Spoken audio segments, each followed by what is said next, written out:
Hello everyone, আসসালামু আলাইকুম। চলে আসলাম আবারও আপনাদের মাঝে নতুন আরও একটি ভিডিও নিয়ে। আশা করছি সবাই খুব ভালো আছেন, আপনাদের দোয়া আমিও খুব ভালো আছি। আজ কিন্তু আমি তৈরি করে দেখাবো কষা কষা ডিম কারি, যেটা কিন্তু গরম ভাত, খিচুড়ি, রুটি, পরোটা যে কোনো কিছুর সাথে এটা খুবই পারফেক্টলি জমে যায়। আজকে ডিম কারিটা আমি খুবই ঘরোয়া কিছু ইনগ্রিডিয়েন্টস দিয়ে খুবই সুস্বাদুভাবে তৈরি করে দেখাবো আপনাদের। আজকের এই ডিমের রেসিপিটি যদি আপনাদের কাছে ভালো লাগে অবশ্যই আমার চ্যানেলটিকে সাবস্ক্রাইব করে আমার পাশেই থাকবেন। তো চলুন শুরু করা যাক। এখানে কিন্তু আমি 5টা ডিম নিয়ে নিয়েছি সিদ্ধ করে। তো ফার্স্টে আমি ডিমের গায়ে কিন্তু খুব ভালোভাবে একটু এঁচড় কেটে নিচ্ছি বা দাগ দাগ কেটে নিচ্ছি, যাতে করে সমস্ত ইনগ্রিডিয়েন্টসগুলো ডিমের ভেতর পর্যন্ত পৌঁছায়।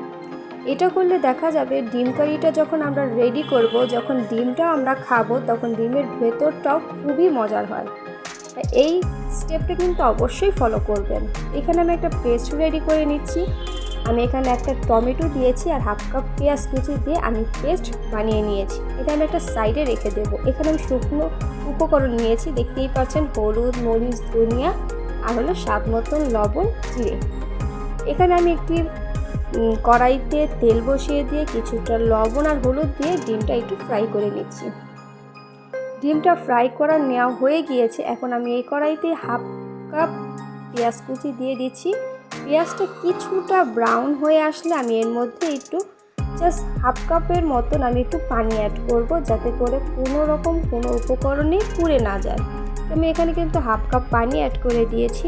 দেওয়ার পর আমি এখানে 2 থেকে আড়াই টেবিল চামচের মতন আদা ও রসুনের পেস্টটাকে আমি একত্রে করে এখানে অ্যাড করেছি। আর এই শুকনো উপকরণগুলো কিন্তু দিয়ে দিলাম। দিয়ে এখন খুব ভালো করে আমি কিন্তু প্রায় 2 থেকে 3 মিনিট আমি অনবরত এটাকে খুব ভালো করে কষিয়ে নেব। তো দেখতেই পাচ্ছেন জারে কিন্তু একটু পেস্টটা লেগেছিল। তারপর আমি একটু পানি অ্যাড করে আমি কিন্তু খুব ভালো করে প্রায় 10 মিনিটের মতন আমি কষিয়ে নিয়েছিলাম। তারপরে এখানে আমি 1 কাপ পানি দিয়ে দিয়েছিলাম। দেওয়ার পর আমি যে ডিমটা রেখেছিলাম ফ্রাই করে সেটা কিন্তু দিয়ে দিয়েছি। এই তো দেখতেই পাচ্ছেন আমার কিন্তু ডিম কারিটা অলমোস্ট রেডি হয়ে গেছে। শেষে আমি জাস্ট ধনিয়া পাতা কুচি দিয়ে নামিয়ে নিলাম। খুবই শর্টকাট আর খুবই কম ইনগ্রিডিয়েন্টস দিয়ে কিন্তু ইয়াম্মি স্বাদের এই রেসিপিটি তৈরি হয়ে গেল। আপনারা অবশ্যই বাসায় কিন্তু একবার ট্রাই করে দেখতে পারেন। একবার জাস্ট ট্রাই করে দেখতে পারেন, বারবার খেতে ইচ্ছে করবে। তো চলুন আজকে এই পর্যন্তই। আল্লাহ হাফেজ।